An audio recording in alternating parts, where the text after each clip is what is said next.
Bienvenidos, muy buenas tardes. Estamos comenzando Agenda Constitucional en el TV. Hoy vamos a estar dando una mirada a los artículos de la propuesta constitucional que hacen referencia a los temas de seguridad y Fuerzas Armadas. Un temazo que han surgido también muchas dudas en la opinión pública que vamos a intentar aclarar o al menos abordar en esta oportunidad. Como todos los lunes, estamos junto a Marisol Peña, académica del Centro de Justicia Constitucional de la Universidad del Desarrollo, Tomás Jordán, investigador del Observatorio Nueva Constitución, y a Jorge Correa Sutil, abogado constitucionalista. ¿Cómo están todos? Muy buenos días. Hola Bárbara, ¿cómo estás? Muy bien, y muy ansiosa.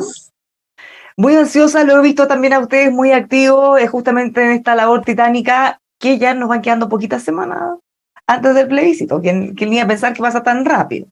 Bueno, en virtud del tiempo vamos a comenzar de inmediato. Este es un tema que da mucho que hablar. Vamos a mostrar los primeros artículos, en principio, que hemos señalado, destacado más bien. Artículo 53, vamos a conversar, como decía, de seguridad y Fuerzas Armadas. Derecho a vivir en entornos seguros y libres de violencia.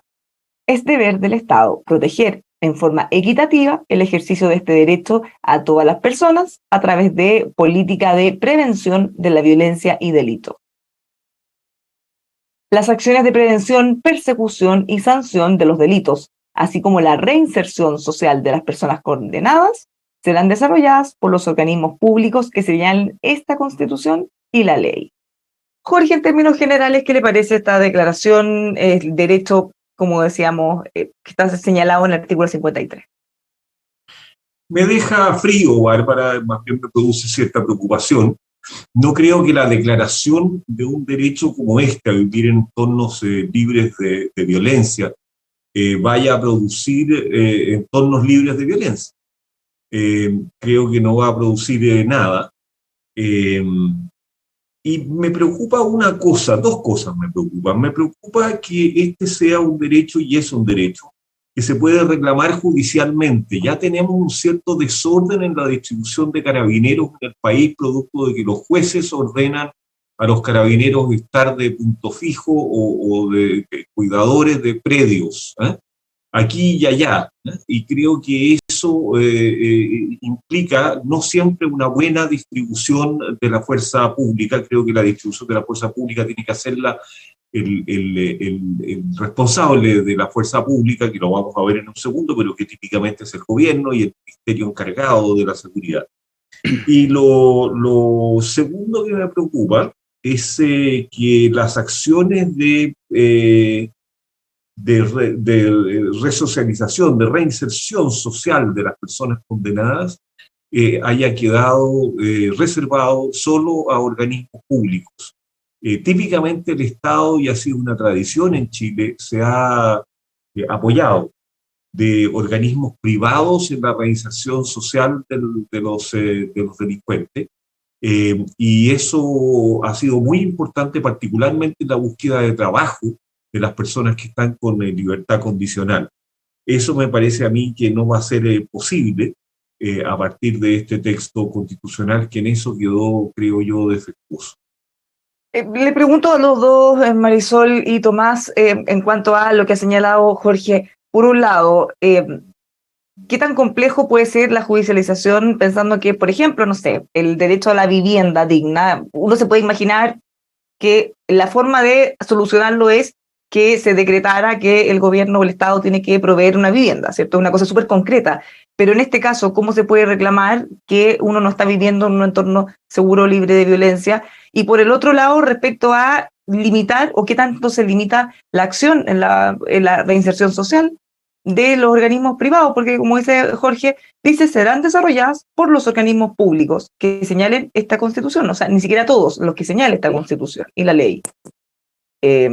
¿Cómo ven esos dos ámbitos, Marisol? Bueno, yo tiendo a coincidir con Jorge. Hay que destacar que es diferente consagrar una finalidad como un deber del Estado a consagrarla como un derecho fundamental. Yo creo que a eso apunta precisamente la preocupación que ha manifestado Jorge hoy día. ¿Y por qué lo digo? Porque actualmente el inciso final del artículo 1 de la Constitución vigente señala que el Estado deberá brindar protección a la población y a la familia en general, y deberá resguardar la seguridad nacional. Por lo tanto, hay allí una base para una política tanto de seguridad pública como de defensa, que pone su acento en el despliegue que el Estado puede hacer.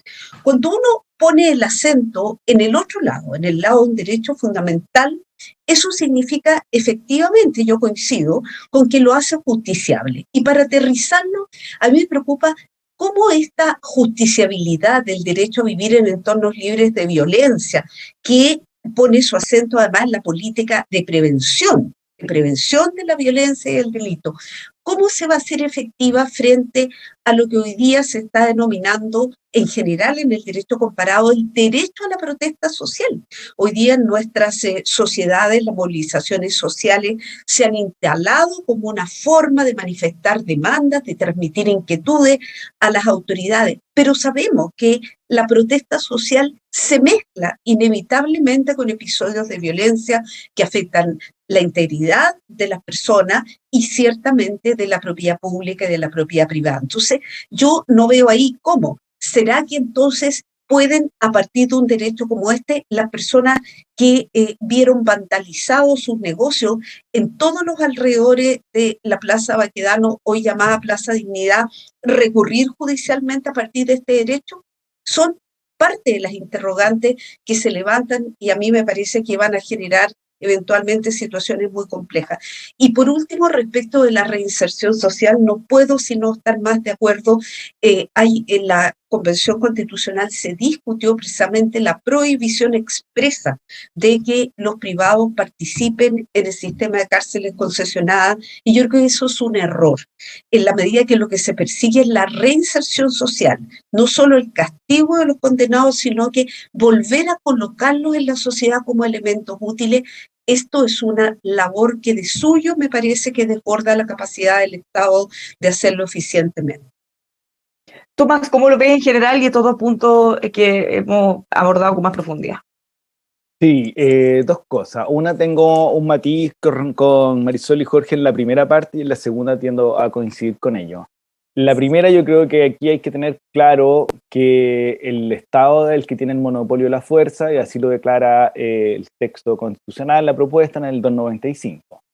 Y dos, por lo tanto, en ese contexto hay que entender el artículo 53. Y el artículo 53 tiene varias partes. Una, que el derecho que se establece, pero dos, quién es el encargado, la contraparte de la prestación. Y en este caso, el Estado, a través de una política de prevención de violencia y del delito. Por lo tanto, acá la clave está en que el estándar de comparación del derecho va a ser la propia política que desarrolle el Estado, seguramente legislativa y a través de la política pública. Estos son los típicos derechos de configuración legal, es decir, que están derivados a través de la legislación y la política los que vayan configurándolo. Por lo tanto, en un caso en que, por ejemplo, las personas recurran, y en eso tiene razón Marisol y Jorge, de que la posibilidad de recurribilidad existe, y por lo tanto lo que se va a tener que comparar es el diseño legislativo, la política pública con el estándar constitucional.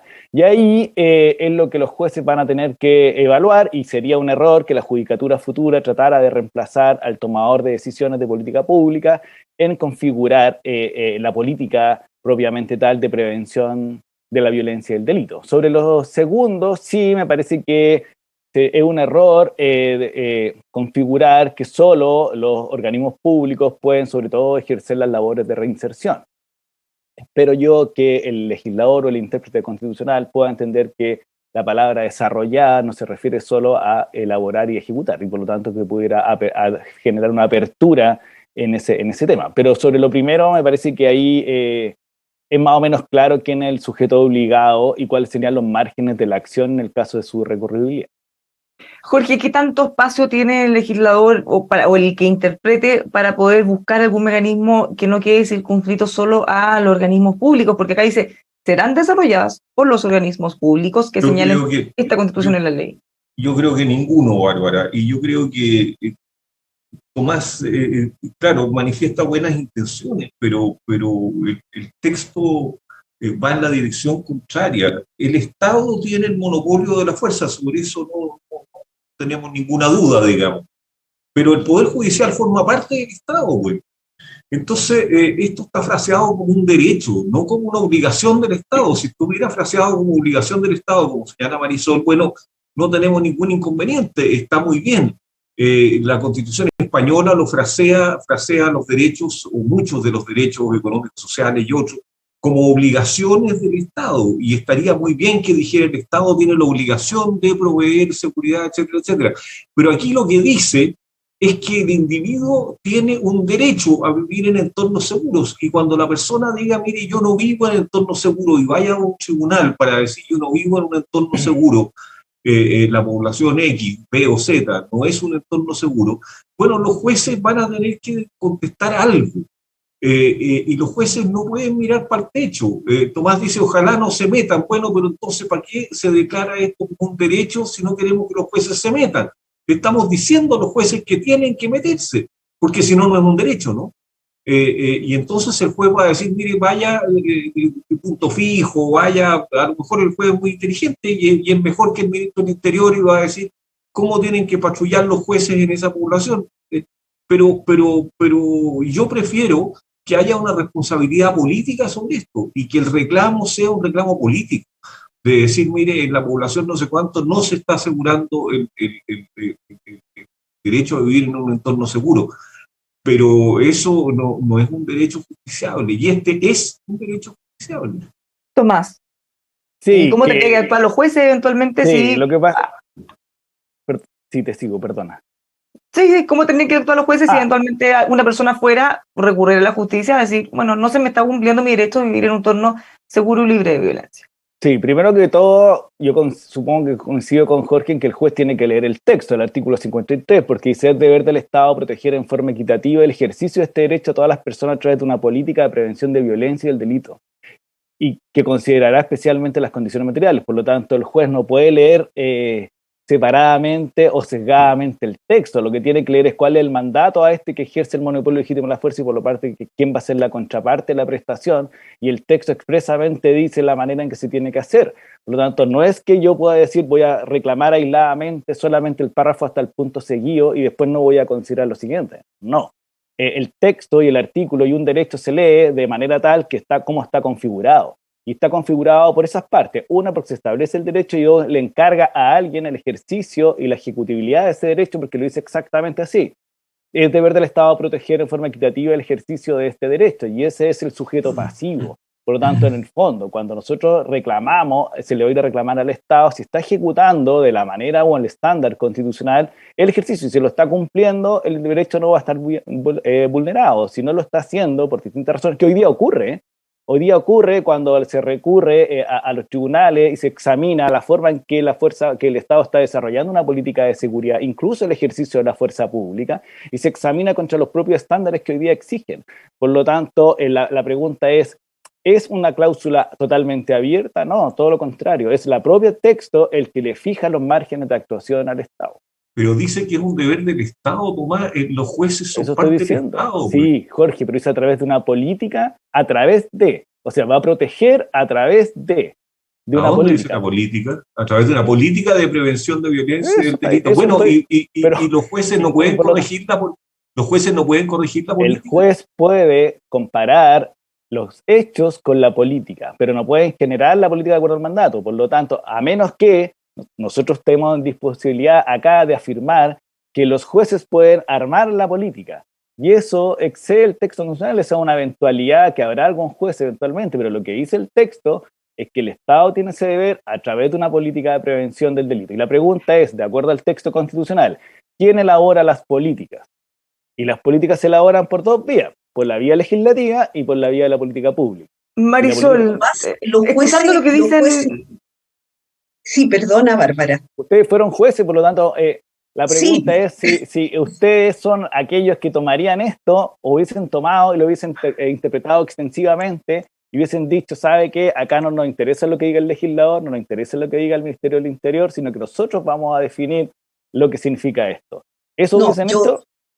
Yo creo que ni Jorge ni yo, y lo digo responsablemente, concurrimos a definir política, pero ha habido casos Es importante para quienes nos están escuchando, y el caso típico es la sentencia de la Corte Suprema de marzo de 2021 sobre los famosos 100 litros de agua potable para cada persona de la comunidad de Petorca.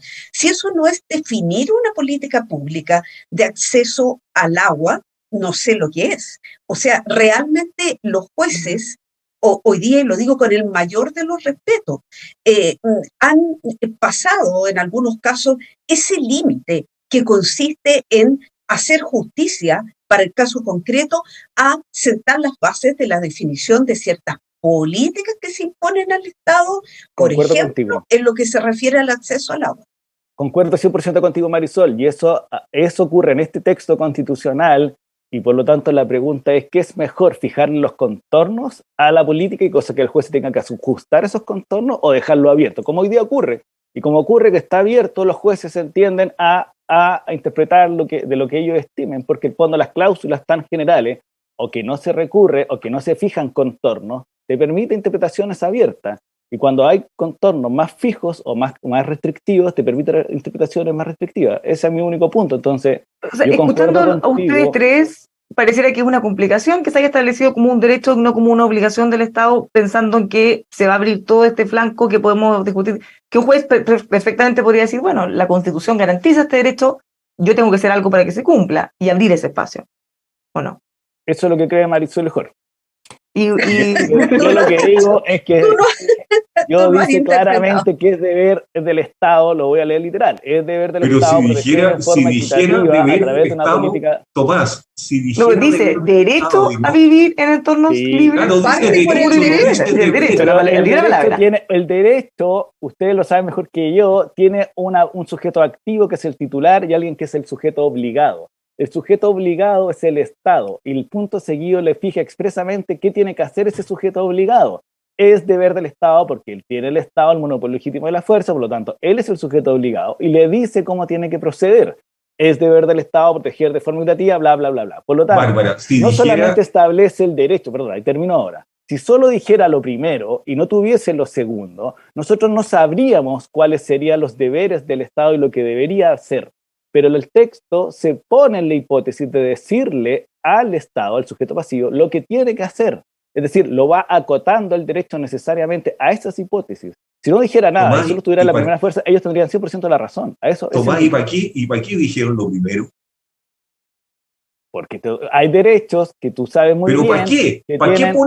¿Para qué pones que hay un derecho? Pero, Jorge, en condiciones de que hay un deber? Jorge, mira, vámonos a cualquier derecho. El derecho a la educación, y fija una serie de elementos cómo se entiende ese derecho a la educación. Si nosotros siguiéramos la hipótesis de usted, nada de eso valdría y el Estado y los jueces podrían hacer lo que quisieran, pero no, el derecho se va desarrollando en el texto y le va diciendo al Estado cómo tiene que ejecutar ese derecho. Pero hay una mirando desde afuera, pensando en dudas que puede tener la gente que nos ve. Cuando se garantiza el derecho a la educación, por ejemplo, yo como mamá sé que mi hijo sí o sí tiene que tener una matrícula, una vacante en un colegio, por ejemplo, para que se garantice ese derecho. Es una cosa muy concreta, independiente de cómo se haga, quién me la dé. Pero en este caso, tener entornos seguros, pues. Claro, lo que no hay en el derecho a la educación es que tu hijo va a ir a un colegio público y va a ser de excelente calidad. Eso tú no lo sabes de antemano. Esa es la parte quizá más subjetiva, claro, pero la parte objetiva es que va a haber una vacante. Pero en este caso, un ambiente seguro y libre de violencia. Yo creo que todos queremos esto. Estamos discutiendo el tema de forma, que no va a estar de acuerdo. Oye, pero que hay un punto que requiere aclaración de cara a quienes nos están escuchando. No es lo mismo el derecho a la educación que un derecho a vivir en entorno seguro y libre de violencia, porque este último equivale a una función del Estado, que hoy día ha ido adquiriendo una dimensión que casi está a la par de la función ejecutiva, legislativa y judicial, que es la función de seguridad del Estado. Este programa, tú dijiste en la introducción, versa sobre la función de seguridad del Estado. Entonces, en el fondo, las constituciones más modernas, aquí cito Sudáfrica, cito Nepal, para que vean dos entornos geográficos absolutamente distintos, las enfocan como deberes del Estado porque entienden que el Estado está cumpliendo una función, como es administrar justicia, como es dictar las leyes, como es ejecutar la ley. Yo creo que ahí hay una diferencia básica. Vamos a continuar porque tiene todo que ver lo que viene con lo que estamos hablando, para ir avanzando también. Artículo 295. El Estado tiene el monopolio indelegable del uso legítimo de la fuerza, la que ejerce a través de las instituciones competentes, conforme con esta Constitución, las leyes y con el respeto a los derechos humanos. Ninguna persona, grupo u organización podrá poseer, tener o portar armas u otros elementos similares, salvo en los casos que señale la ley. Artículo 296, inciso primero. A la presidenta o el presidente de la República le corresponde la conducción de la seguridad pública a través del ministerio correspondiente.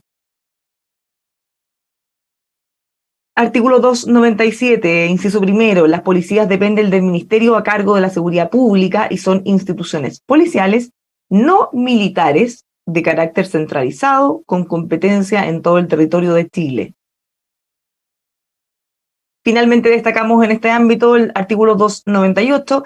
A la presidenta o el presidente de la República le corresponde la conducción de la defensa nacional y desempeña la jefatura suprema de las Fuerzas Armadas. Para comenzar en términos bien generales, Tomás, ¿cuáles son las cosas más relevantes de estos artículos que hemos mencionado? Sí, me parece que hay varias cosas muy, muy interesantes en el texto que corrigen, a mi juicio, algunas cuestiones del texto. Yo creo que, curiosamente, salvo el estado de emergencia, que lo vamos a tratar seguramente después, el texto afirma muy claramente una idea de la seguridad. La seguridad, punto uno, como lo decía muy bien Marisol, desde un deber del Estado y por lo tanto le otorga el legítimo ejercicio de la fuerza a él. Y eso excluye necesariamente esta idea de fuerza privada. Y por lo tanto está concentrando en el poder estatal el ejercicio de la fuerza, que me parece que es una idea de los estados modernos que no se puede dejar pasar y que me parece un avance. Dos, me parece dos cuestiones bien interesantes. Una, que le fija al presidente o presidenta la jefatura suprema de las Fuerzas Armadas. Hoy día eso no existe. Hoy día hay un espacio vacío jurídico entre la Constitución y la ley respecto al presidente de la República. Él tiene la jefatura solo en tiempo de guerra. Por lo tanto, al contrario censo, en tiempo de paz no la tiene, de acuerdo al artículo 32 vigente. Y tres, le fija una cuestión bien interesante que tiene que ver con las fuerzas de orden, que son carabineros y las policías. Dos cuestiones. Una, que son centralizadas. Por lo tanto, esta idea de que van a haber policías regionales no puede ser porque son centralizadas. Y dos, que le otorga la conducción al presidente o presidenta de las fuerzas de orden. Y eso no es menor, porque hoy día tampoco existe esa línea, tanto así que nosotros conocimos el caso como el propio ministro Chadwick le pidió la renuncia al general director y el general director no quiso renunciar. ¿Ok? Y tres, confirma la idea de esta dependencia jerárquica administrativa que tiene que ver con el ministerio cargado de la fuerza pública, que en este caso el Ministerio del Interior y Seguridad Pública, y con esto termino brevemente que se actualiza el concepto de orden público que pasa a ser fuerza pública. Unos exministros mandaron una carta, una columna hace unos días, a mi juicio, más bien equivocadamente, en el sentido de que la idea de seguridad pública ya fue tomada como la idea moderna, incluso la ley del Ministerio del Interior del año 2012 la publica el presidente Piñera, por lo tanto aquí hay una actualización de los conceptos que también me parece adecuada. Una pregunta para pasar a Jorge Tomás. Cuando se habla de instituciones policiales no militares, ¿qué significa eso? Sí, eso tiene que ver básicamente con que la policía no puede ir, sino los carabineros son definidas como fuerza dentro de la Fuerza Armada y por lo tanto tienen una instrucción militar. Las policías no militares tienen una instrucción básicamente enfocada en la prevención, pero principalmente en la prevención y también en la represión.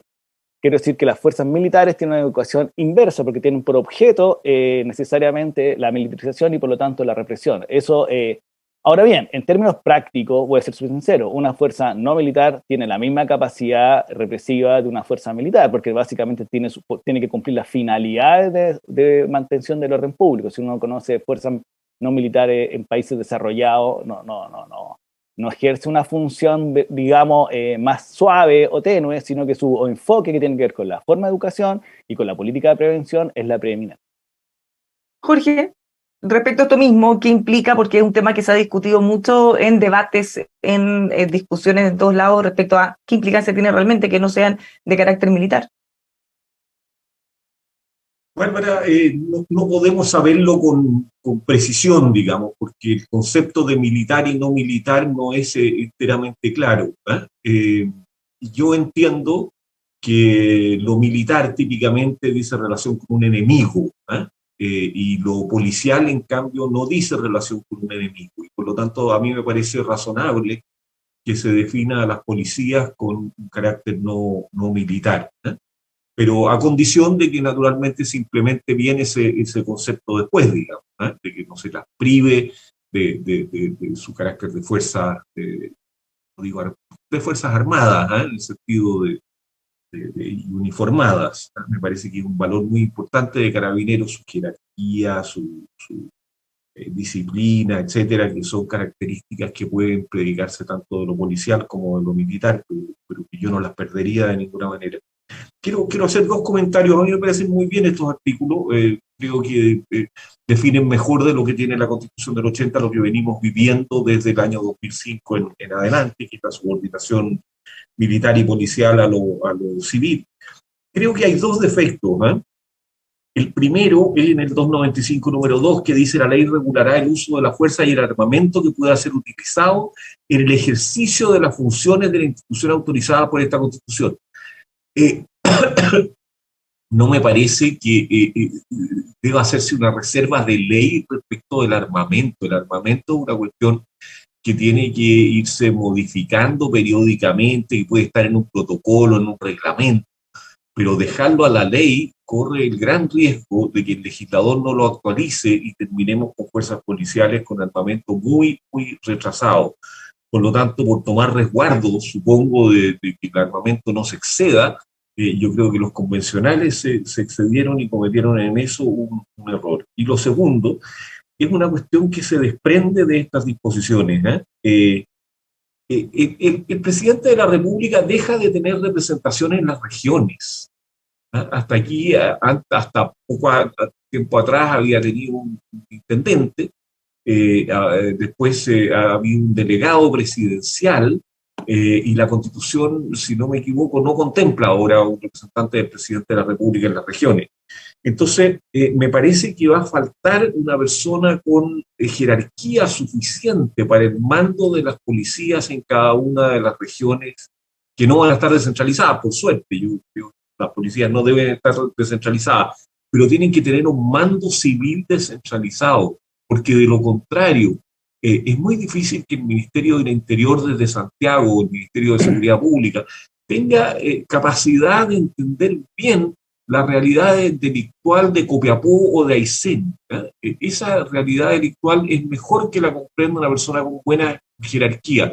Podrá haber un seremi con esto termino, podrá haber un seremi del Ministerio de Seguridad Pública, pero no va a tener nunca los galones y la capacidad suficiente para mandar a las policías. Y las policías entienden, los carabineros entienden con mucha claridad la idea de mando. ¿Eh? Entonces, a mí me parece que vamos a perder descentralización en la política de seguridad pública, lo que es una desgracia importante para un país donde este es el problema número uno. Marisol, ¿cómo lo ve usted? Bueno, voy a tratar de abarcar algunos puntos distintos y matices frente a lo que le he escuchado tanto a Tomás como a Jorge. En primer lugar, celebro que la propuesta haya recogido la idea de que el Estado ejerce el monopolio legítimo del uso de la fuerza física, porque eso es lo que le da legitimidad a la actuación de las instituciones que en nombre y en representación del Estado tienen que actuar desplegando la fuerza. Vale decir, esas instituciones no actúan conforme a su propio criterio subjetivo, sino que lo hacen precisamente en cumplimiento de una función que es connatural, que de suyo le corresponde al Estado y que se ejerce, como dice el artículo 295.1, a través de las instituciones competentes. En segundo lugar, es de lamentar que la propuesta hable de las policías, porque un logro que habíamos tenido a lo largo de la evolución del constitucionalismo chileno es diferenciar dentro de lo que originalmente se llamaba la fuerza pública a las Fuerzas Armadas por un lado y a las Fuerzas de Orden y Seguridad Pública. Las Fuerzas Armadas son el Ejército, la Armada y la Fuerza Aérea, y la Fuerza Pública, en este caso, Fuerzas de Orden y Seguridad, son Carabineros y la Policía de Investigación. Yo creo que es muy importante la referencia a estos órganos precisamente porque no queremos que bajo ningún supuesto existan instituciones privadas que se arroguen, ¿verdad?, el ejercicio del monopolio legítimo del uso de la fuerza que le corresponde al Estado. Tercero, Respecto de que las policías van a ser instituciones no militarizadas, yo ahí tengo un punto, un matiz tal vez con Jorge. Ser militarizado tiene que ver con participar de un etos o de un ser militar. Y eso dice relación con la formación que se recibe en las escuelas matrices, tanto de las Fuerzas Armadas como en el Instituto Superior de Carabineros y en la escuela también de formación de los detectives. ¿Y en qué consiste este etos militar? En que, en razón de la importancia de la función que ejercen la fuerza en representación del Estado, esas instituciones tienen que tener características que no son exactamente iguales en el resto de las instituciones de la administración del Estado. ¿Cuáles son esas características? Tienen que ser fuerzas profesionales, tienen que ser fuerzas obedientes, tienen que ser fuerzas jerarquizadas, disciplinadas y no deliberantes. No pueden someter a debate en cuanto a instituciones las órdenes de la autoridad constituida. Entonces, decir que las policías van a ser instituciones no militarizadas, a mí personalmente me produce una tremenda preocupación desde el punto de vista de cómo entonces debiera ser la formación, porque entonces van a ser unas especies de guerrillas republicanas o de milicias republicanas del siglo XIX, pero con uniforme. Y yo creo que ahí hay una falta de comprensión, la hubo de parte de los convencionales constituyentes, de lo que significa propiamente el etos militar. Y termino, entre otros aspectos que podríamos relevar, a mí me preocupa que se releve con tanta importancia que el presidente de la República ejerce la jefatura suprema de las Fuerzas Armadas y también de las fuerzas policiales. Si eso siempre ha sido así en Chile, basta leer el artículo 1 de la Ley Orgánica Constitucional de Bases Generales de la Administración del Estado, donde se señala que forman parte de la Administración del Estado bajo la cabeza del presidente, entre otros, las Fuerzas Armadas y Carabineros e investigaciones. Por lo tanto, hay una dependencia jerárquica del conductor del Estado desde el punto de vista administrativo. Otra cosa, aquí voy terminando, otra cosa es que se haya querido reforzar, como se ha dicho durante mucho tiempo, la dependencia de los órganos armados y policiales de la autoridad civil. Pero cuando el artículo 298.1 dice que el presidente no solo desempeña la jefatura suprema de las Fuerzas Armadas, cosa que ocurre en todas partes del mundo, sino que ejerce el mando a través del ministerio. Mando es un concepto netamente militar. Si usted quiere buscar la definición de mando, vaya a buscarla a la Ley Orgánica Constitucional de las Fuerzas Armadas. Significa la autoridad que se ejerce sobre los subordinados en razón de la antigüedad que se posee. Por lo tanto, una cosa es la jefatura suprema, que es en razón del lugar que ocupan las Fuerzas Armadas y las fuerzas policiales en la administración del Estado. Pero no podemos decir que el presidente tenga mando, que se vaya a colocar un casco en una hipótesis de conflicto y que vaya arriba a un carro mower dirigiendo las operaciones. Eso yo creo que sería impensable. Para darle la palabra a Tomás, les quiero agregar otros artículos que tienen que ver justamente con las Fuerzas Armadas, la definición de quiénes la van a integrar. Y esto está consignado en el artículo 299. Las Fuerzas Armadas están integradas única y exclusivamente por el Ejército, la Armada y la Fuerza Aérea. Dependen del Ministerio a cargo de la Defensa Nacional y son instituciones destinadas al resguardo de la soberanía, independencia e integridad territorial de la República ante agresiones de carácter externo, según lo establecido en la Carta de Naciones Unidas. Tomás. Sí, dos cosas. Una, coincido con Marisol esta distinción que hace ella entre jefatura suprema y mando. Me parece que ella lo explica muy bien y que ahí la jefatura tiene que ver con la decisión política de orientar a las Fuerzas Armadas en un periodo determinado. Me parece que en eso, pero no el mando militar propiamente tal, la orden que le da un jefe a su subordinado. Pero dos, sí, una cuestión que tengo un matiz con ella, porque sobre las policías, que no militarizadas, porque el 297.3 dice expresamente que las policías son instituciones profesionales, jerarquizadas, disciplinadas, obedientes y no deliberantes. Por eso que yo decía en un comienzo que esta distinción entre militarizada y no militarizada en términos concretos, más bien basada en el enfoque más que en la estructura propiamente tal, por dos razones. Uno, porque expresamente fija esos criterios que Marisol señala, y dos, por esta cuestión que decíamos que al final del día la policía no militarizada igual cumplen funciones represivas si es necesario. Entonces, sobre las Fuerzas Armadas, me parece que se ordena esta distinción entre Fuerzas Armadas y Fuerzas de Orden y Seguridad, que en un comienzo recordaremos que al comienzo de la transición, después esto se ordenó, en que la policía estaba dentro del Ministerio de Defensa, dependía de él, era una larga disputa que se dio por muchos años hasta que se crea la ley del Ministerio del Interior y Seguridad Pública, en que se separa las fuerzas de orden, las fuerzas de orden y seguridad, que es Carabinero y PDI, que PDI es una fuerza no militar, es un ejemplo de una policía no militarizada. Y dos, que están las Fuerzas Armadas propiamente tal, que está el Ejército, la Armada y la Aviación. Me parece que esa distinción que venía ya desarrollándose en Chile en la última década, se constitucionaliza. Me parece que ese es el aporte más que otro más sustancial. Jorge, y aquí vamos a hacer un link con lo que venga después, pero cuando se establece que las Fuerzas Armadas, bueno, dice que no están integradas y dice que están destinadas al resguardo de la soberanía, independencia e integridad territorial de la República ante agresiones de carácter externo. ¿Cuánto limita esto a que las Fuerzas Armadas puedan participar en otras labores de temas internos, por ejemplo? Y ahí quizás nos topamos con el estado de emergencia. Y a mí me parece muy inconveniente esta limitación, Bárbara. Las Fuerzas Armadas juegan diversos roles, digamos, no solo de protección de la soberanía ante agresiones externas, que es su tarea fundamental.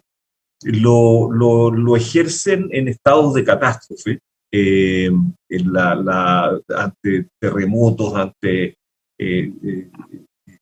inundaciones, etcétera. Incluso antes de la declaración de estado de catástrofe ya están las Fuerzas Armadas, salen inmediatamente con una orden presidencial, aunque no se decrete el estado de catástrofe. Me parece que no está en los estados de excepción la presencia de las Fuerzas Armadas, por lo tanto esta norma también hace muy difícil en cualquier estado de excepción, no solo en el que desaparece, la presencia de las Fuerzas Armadas. Y lo que me parece más grave es o tan grave como lo anterior, es que la Armada juega y ha jugado tradicionalmente un rol muy importante en las costas chilenas. Carabineros llega hasta donde termina la tierra, nunca se ha metido al mar en Chile. Y el que patrulla las costas ante pesca ilegal, pero sobre todo ante ingreso de drogas, es Directemar, es la Armada. Y me parece que esa tarea queda en entredicho. Yo creo que no la va a poder hacer, digamos, pero bueno, a veces se hacen cosas contrarias a la Constitución y se hacen nomás. Pero si usted respeta este texto constitucional... Hoy tenemos un pequeño problema de la conexión con Jorge, lo estábamos escuchando perfecto hasta hace unos segundos. A ver si logramos retomarlo. Bueno, mientras restablecemos la conexión, Marisol, siguiendo el punto de Jorge. Sí, y la verdad es que a mí me preocupa muchísimo. Jorge estaba argumentando en relación con lo que ha significado el aporte. Ahí volviste, Jorge. Ahí lo tenemos de vuelta para que termine. Nos quedamos en que Directemar no va a poder eventualmente. Sí. Si y también me fui yo porque había desaparecido. Lo que decía es que nada, terminaba allí, digamos. O sea, a veces se puede vulnerar la Constitución un poquito, digamos, y es posible que Directemar siga haciendo sus funciones, pero si respetamos la Constitución, que es lo que debiéramos hacer para que rija un Estado de Derecho, bueno, la Armada no podría proteger las costas y tendríamos una debilidad ostensible en el combate al narcotráfico en Chile. Marisol. Bueno, entonces, ahora que Jorge había completado la idea, yo creo que esta norma del artículo 298 revela algo muy coyuntural, que es pernicioso que sea recogido en una Constitución que tiene pretensión de permanencia, de durabilidad en el tiempo. ¿Y por qué? Es un temor a la actuación de la Fuerza Armada, como lo que estamos viendo en la Araucanía. Incluso durante la vigencia del estado de excepción, los tanques han podido simplemente patrullar, pero ni siquiera pueden osar apuntar a nadie, ni disparar siquiera, ni bloquear, porque tienen que tener una presencia, podríamos decir, exclusivamente disuasiva.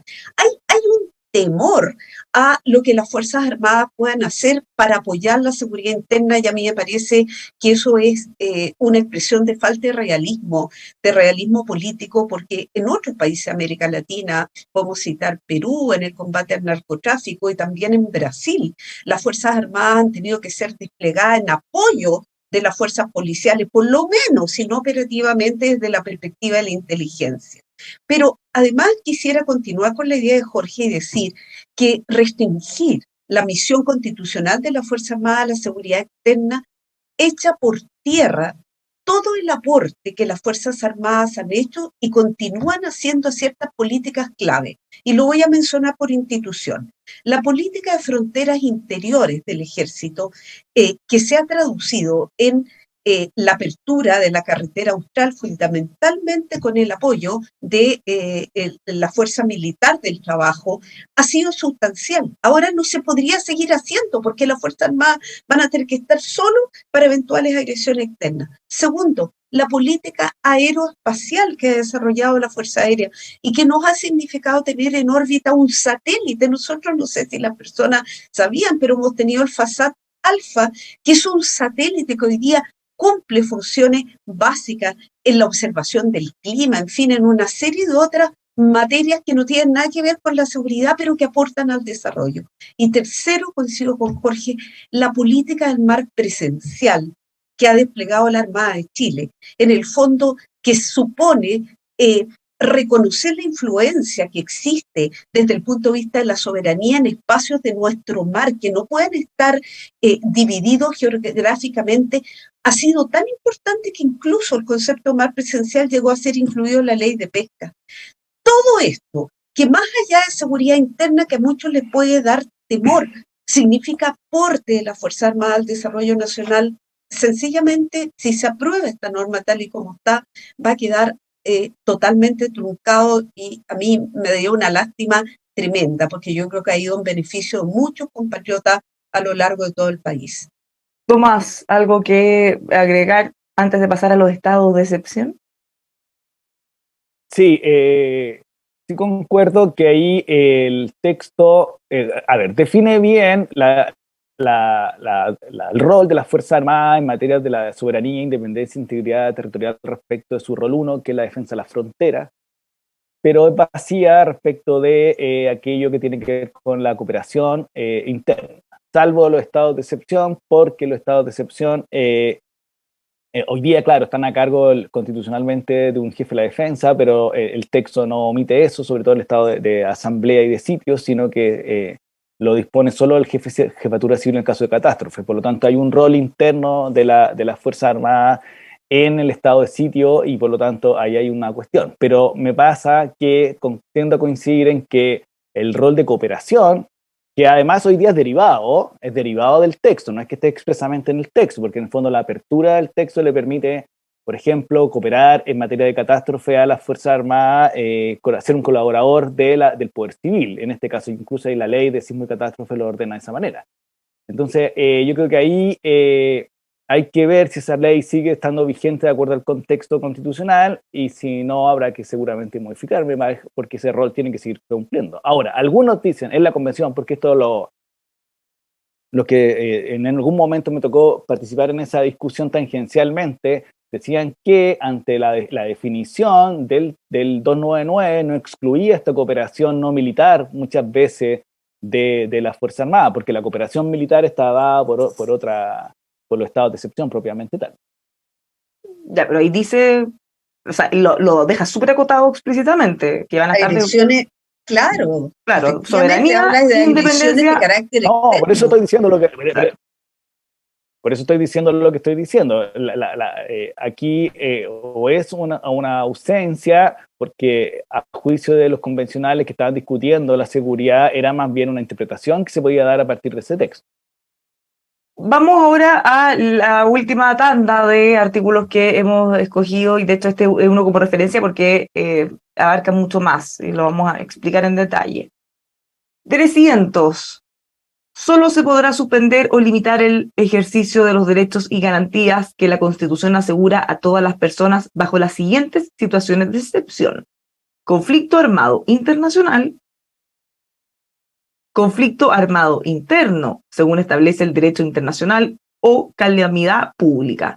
No podrán restringirse o suspenderse sino los derechos y garantías expresamente señalados en la Constitución.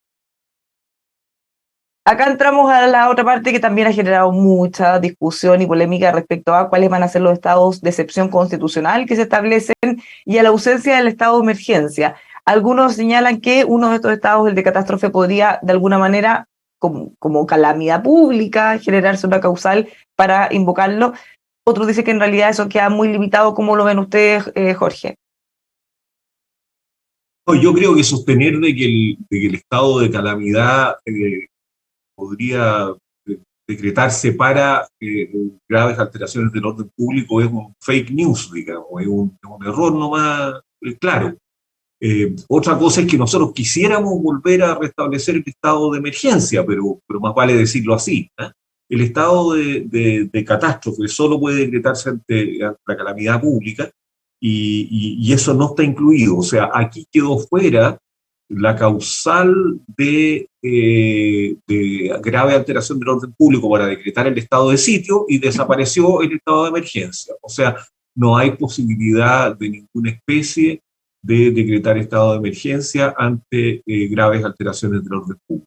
Esto yo espero que si se llega a aprobar este texto constitucional sea una de las cosas que se apruebe sin mayor discusión, porque creo que aquí se cometió un error nomás probablemente de extremismo, digamos, en tratar de asegurar de que nunca más saliera la fuerza pública. Una cosa es volver a discutir la prudencia con que debe hacerse, volver a discutir la restricción de los derechos con que debe hacerse, volver a discutir la fiscalización de la Cámara de Diputados para que esto no tenga excesos, todo lo cual a mí me parece muy razonable, pero francamente me parece que es un despropósito, desconocer la realidad, decir, mire, yo no puedo tomar ninguna medida extraordinaria en caso de graves alteraciones de orden. Esto creo que son personas que endiosan las graves alteraciones del orden público, ya sea que ocurran en el sur por conflicto mapuche, o por cualquier razón, ya sea que ocurran en las vecindades de la Plaza Italia. Creo que esa es la razón por la cual la suprimieron.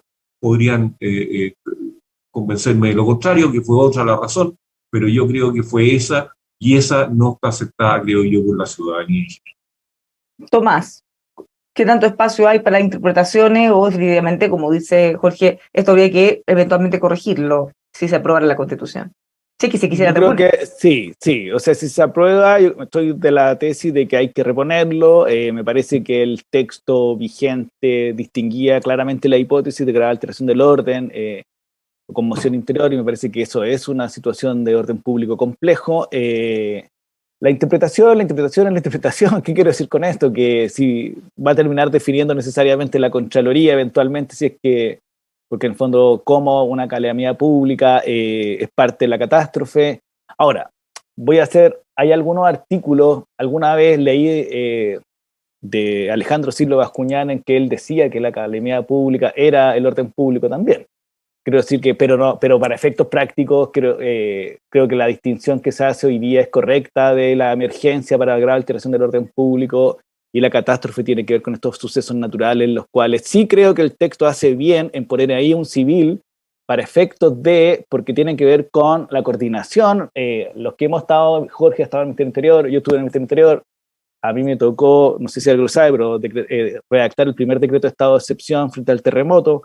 Y es muy difícil la coordinación civil de ahí, es decir, me parece que hay un avance en la necesidad. También pasó en la pandemia, en que curiosamente el ministerio a cargo era el que no estaba a cargo del estado de excepción, y allí el militar, incluso con su buena fe, tenía poco margen que hacer porque no le correspondía, porque eran unas medidas sanitarias, y se tuvo que hacer una mixtura entre estado de excepción y el código sanitario para que la autoridad de salud pudiese ejercer las funciones. Entonces me parece que ahí hay un logro que tenernos a la vista de acuerdo a nuestra propia experiencia.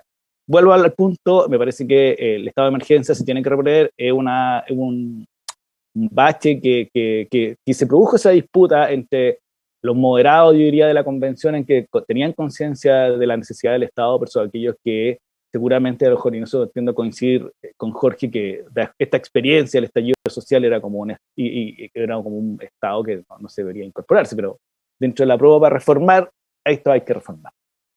Marisol, ¿qué le parece esto de si se debe reformar o no? Y también, para quien nos está viendo, la forma más fácil, y se lo agrego a todos, ¿qué otras diferencias o hay diferencias sustantivas respecto a los otros estados de excepción? Estamos hablando en términos prácticos, más que nada, qué cosas podrían cambiar o no respecto a lo que tenemos y lo que podríamos tener si se aprueba. Bueno, este es uno de los capítulos, ¿verdad? Es una de las partes de la Constitución que, independientemente de la opción que triunfara, hay que hacerle cirugía. De todas maneras, hay que hacerle cirugía. ¿Y por qué digo que aunque triunfara la opción rechazo, hay que hacerle cirugía? Porque quiero recordar que cuando vino la pandemia del COVID-19, se usó la declaración, por un lado, de estado de alerta sanitaria, que está en el Código Sanitario a base legal, pero se usó también el estado de emergencia en caso de calamidad pública. Y yo en ese tiempo asistí a algunos foros de académicos donde se ponía en duda si el estado de emergencia se podía decretar en el caso de pandemia, porque técnicamente no era una situación de catástrofe natural de aquella que tradicionalmente habíamos entendido comprendidas dentro de la calamidad pública. Entonces, por eso digo, cualquiera sea la opción que gane, hay que mejorar la regulación de los estados de excepción. Ahora bien, segunda consideración totalmente práctica. Quiero mostrarles a ustedes por qué es tan importante esto de que haya quedado preterido, olvidado, desplazado el estado de emergencia que permite que, ¿verdad?, el presidente de la República pueda disponer el traslado y la disposición de fuerzas militares para ir a alterar, o sea, apoyar más bien la superación de casos graves de alteración del orden público. Porque sucede que ya en el pasado existieron interpretaciones tremendamente restrictivas. ¿Cómo cuáles dirán ustedes? Yo fui profesora de la NEPE muchos años y pude constatar cómo allí lo estudiábamos, mediante dictámenes de la Contraloría General de la República, se le negaba a las Fuerzas Armadas el reembolso hasta de la benzina que habían tenido que gastar los tanques para desplazarse durante un estado que no era el de excepción constitucional de catástrofe, sino que eran zonas afectadas por la catástrofe y que era una figura intermedia que se había, exactamente, se declaraba basada en una ley del año 60 cuando fue el terremoto de ese año, y por lo tanto las Fuerzas Armadas no tenían un amparo constitucional realmente para poder operar allí. Entonces, esos son los problemas prácticos. Si alguien dijera, no, si la calamidad pública la podemos extender ampliamente, lo más probable es que la Contraloría le dijera a las Fuerzas Armadas, ¿saben qué más? El combustible de los aviones mediante los cuales se trasladó, qué sé yo, víveres para la población afectada, o el tanque que utilizó benzina, como dije, tienen que pagarlo ustedes de su propio bolsillo. Esos son los problemas prácticos que creo yo que se producen. Y mi tercera consideración tiene que ver con precisamente el estado de excepción que supuestamente abarcaría situaciones de conflicto interno, que es el estado de sí. Lo que dice la propuesta en el artículo 301 es que se declararía en caso de conflicto armado interno, según establece el derecho internacional. Esta frasecita no es menor para quienes también somos profesores de derecho internacional. Según el derecho internacional, significa que hay dentro del derecho internacional humanitario regulaciones que se aplican a los conflictos armados internacionales y a los conflictos armados internos. Y en los conflictos armados internos tendríamos que entrar a hablar de beligerantes. O sea, hay bandos opuestos de tal manera que estamos en una situación que realmente es la propia de una guerra interna. Por lo tanto, es una situación extrema la del estado de sitio, que se ha hecho más extrema en la propuesta cuando la remite a las normas de carácter internacional. Por lo tanto, se ha quedado el conductor político estratégico del Estado, que es el presidente de la República, si es que se aprobara esta Constitución, sin una herramienta vital para enfrentar desórdenes públicos, alteraciones que requieren el despliegue de medidas que no son las propias de la normalidad constitucional. Eso es muy importante decir. ¿Algo más que agregar para cerrar, Tomás o Jorge? Solo concordar con Tomás de que a veces la dirección o el mando militar por sobre un estado de catástrofe, digamos, puede ser inconveniente. Pero tampoco me gusta esta otra rigidez, digamos, de que tiene que ser civil. Yo le habría dejado al presidente de la República la elección de quién es el jefe de plaza en un estado de excepción. Me parece que ese habría sido lo razonable. Y en un estado de guerra o qué sé yo, el presidente puede perfectamente escoger a un militar, o en un estado de sitio por beligerancia interna armada, puede elegir un militar. Y a veces se necesita un militar en una calamidad pública también por su capacidad de mando más directo. Las Fuerzas Armadas y Carabineros obedecen menos al mando civil que al mando militar. Entonces, no, yo no olvidaría aquello, ¿eh? Para cerrar, Tomás. Sí, no, tiendo a coincidir con eso. Ahí hay una cuestión que es bien interesante, porque en estado de asamblea y en estado de sitio nos fija quién es el jefe a cargo. Porque como no se llega a un acuerdo en la convención, y por lo tanto sigue rigiendo la ley de estado de excepción, y por lo tanto iría el militar a cargo necesariamente, porque la Constitución no establece, sí lo hace respecto al estado de catástrofe, que sí señala expresamente que tiene que ser un civil. Y ahí hubiese sido un poco más flexible, coincido con Jorge en eso, en el sentido que de acuerdo al estado de catástrofe que te pueda encontrar, puede ser necesario el Ministerio de Salud o una persona del ejército. O sea, no. Me parece que las situaciones de catástrofe son muy variadas, pero sobre lo otro está la ley orgánica de estado de excepción y por lo tanto va a seguir a cargo necesariamente un militar. Esto es lo que hemos podido decir de estas materias de seguridad, Fuerzas Armadas. Muchísimas gracias, como siempre, Marisol, Jorge y Tomás, por haber estado con nosotros. Y Bárbara. Encantada. Muchísimas gracias. Sí, ya se nos va acabando el tiempo, se va cortando la semana para el plebiscito, pero todavía nos quedan muchos temas para seguir analizando aquí en la Agenda Constitucional, así que nos volvemos a ver el miércoles. Muchas gracias a todos, que tengan un muy buen día.